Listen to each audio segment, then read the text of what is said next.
तम स्कंदाथ द्वितीयो अध्याय। भगवान के अवतारों का वर्णन। श्री सूत जी कहते हैं, सृष्टि के आदि में भगवान ने लोगों के निर्माण की इच्छा की। इच्छा होती उन्होंने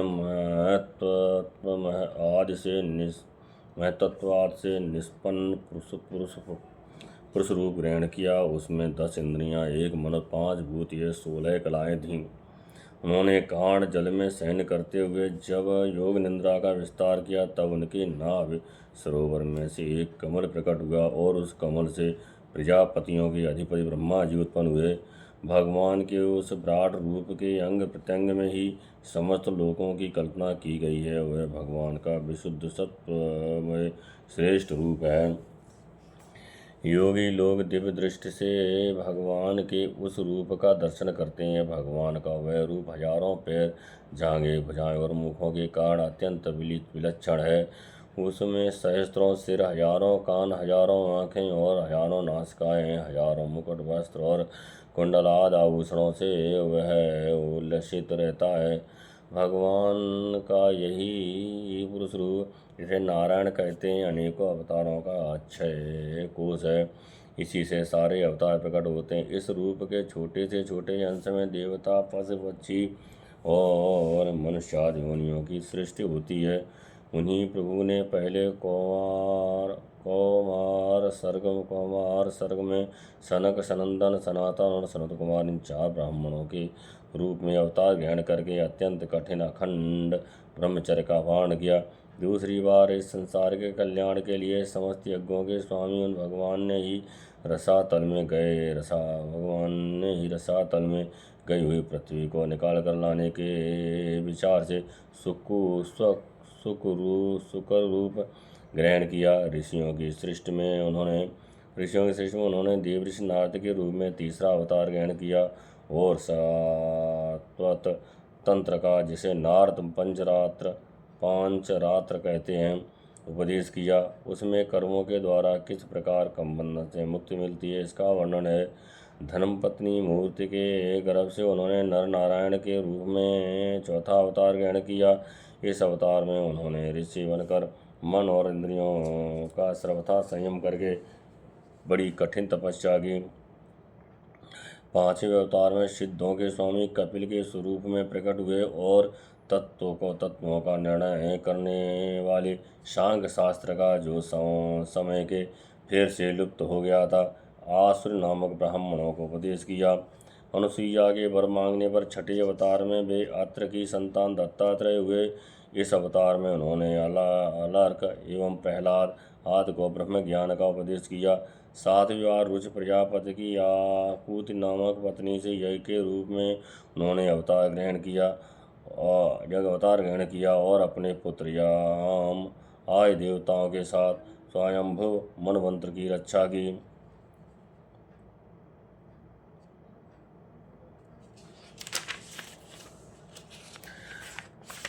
राजा नाभि की पत्नी मेरु देवी के गर्भ से ऋषभ देव के रूप में भगवान ने 8वां अवतार ग्रहण किया। इस रूप में उन्होंने परमहंसों का वह मार्ग, जो सभी आश्रमियों के लिए वंदनीय है, दिखाया। ऋषियों की प्रार्थना से 9वीं बार वे राजा पृथु के रूप में अवतीर्ण हुए। शौनकाद ऋषियों इस अवतार में उन्होंने पृथ्वी से समस्त औषधियों का दोहन किया। इससे ये अवतार सबके लिए बड़ा ही कल्याणकारी हुआ। 400 मनवंतर के अंत में जब सारी त्रिलोकी समुद्र में डूब रही थी, तब उन्होंने मत्स्य के रूप में 10वां अवतार ग्रहण किया और पृथ्वी रूपी नौका पर बैठाकर अगले मनवंतर के अधिपति विवस्त्र मन की रक्षा की।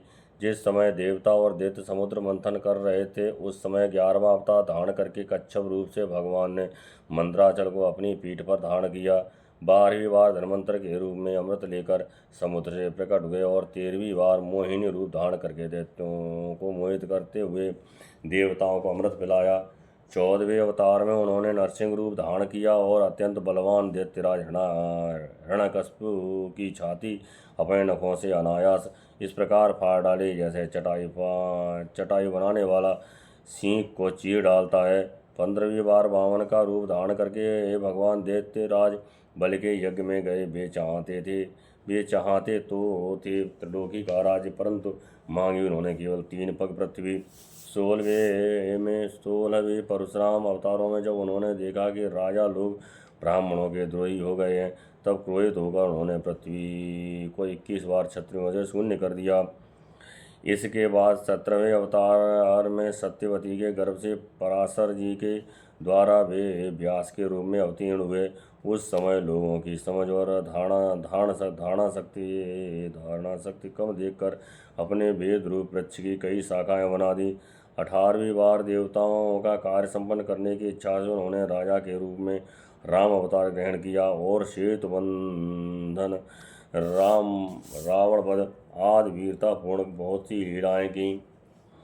19वें और 20वें अवतार में उन्होंने यदुवंश में बलराम और श्री कृष्ण के नाम से प्रकट होकर पृथ्वी का भार उतारा। उसके बाद कलयुग आ जाने पर मगध देश बिहार में देवताओं के देशी दैत्यों को मोहित करने के लिए अर्जन के पुत्र रूप में आपका बुद्धा अवतार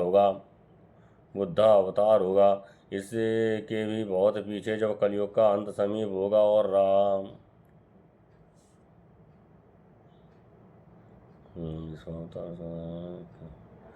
इसके भी बहुत पीछे जब कलयुग का अंत समीप होगा और राजा लोग प्राय लुटेरे हो जाएंगे, तब जगत के रक्षक भगवान विष्णु यश नामक ब्राह्मण के घर कलिक रूप में अवतीर्ण होंगे। सोनकाद ऋषियों जैसे अगाध सरोवर से हजारों छोटे छोटे नाले निकलते हैं, वैसे ही सत्वनिधि भगवान श्री हरि के असंख्य अवतार हुआ करते हैं। ऋषि मनु देवता प्रजापति मनुपुत्र और जितने भी महान शक्तिशाली हैं, वे सबके सब भगवान के ही अंश हैं। ये सब अवतार तो भगवान के अंशा अवतार अथवा काला अवतार हैं, परंतु भगवान श्री कृष्ण तो स्वयं भगवान अवतारी ही हैं। जब लोग दैत्यों के अत्याचार से व्याकुल हो उठते हैं, तब युग युग में अनेक रूप धारण करके भगवान उनकी रक्षा करते हैं। भगवान के दिव्य जन्मों की ये कथा अत्यंत गोपनीय रहस्यमयी है। जो मनुष्य एकाग्रचित्त से नियम पूर्वक सायंकाल और प्रातःकाल प्रेम से इसका पाठ करता है, वह सब दुखों से छूट जाता है। प्राकृत स्वरूप रहित चिन्मय भगवान का जो यह स्थूल जगदाकार रूप है, यह उनकी माया के महत्वादि गुणों से भगवान में ही कल्पित है। जैसे बादल वायु के आश्रय रहते हैं और धूसरपना धूल में होता है, परंतु अल्प बुद्धि मनुष्य बादलों का आकाश में और धूसरपने का वायु में आरोप करते हैं, वैसे ही अविवेकी पुरुष सबके साक्षी आत्मा में स्थूल दृश्य रूप जगत का आरोप करते हैं। इस स्थूल रूप से परे भगवान का एक सूक्ष्म अव्यक्त रूप है, जो ना तो स्थूल की तरह आकार आदि गुणों वाला है और न देखने सुनने में ही आ सकता है। वही सूक्ष्म शरीर है। आत्मा का आरोप या प्रवेश होने से यह जीव कहलाता है और इसी का बार बार जन्म होता है। उपर्युक्त सूक्ष्म और स्थूल शरीर अध्यास से ही आत्मा में आरोपित हैं। जिस अवस्था में आत्मस्वरूप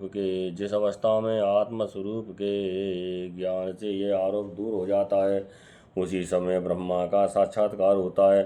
तत्वज्ञानी लोग जानते हैं कि जिस समय यह बुद्धि रूपा परमेश्वर की माया निवृत्त हो जाती है, उस समय जीव परमानंदमय हो जाता है और अपनी स्वरूप महिमा में प्रतिष्ठित होता है। वास्तव में जिनके जन्म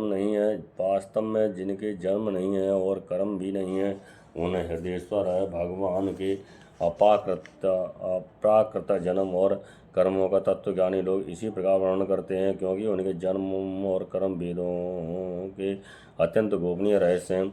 भगवान की लीला अमोघ है। वे लीला से ही इस संसार का सृजन पालन और संहार करते हैं, किंतु इसमें आसक्त नहीं होते।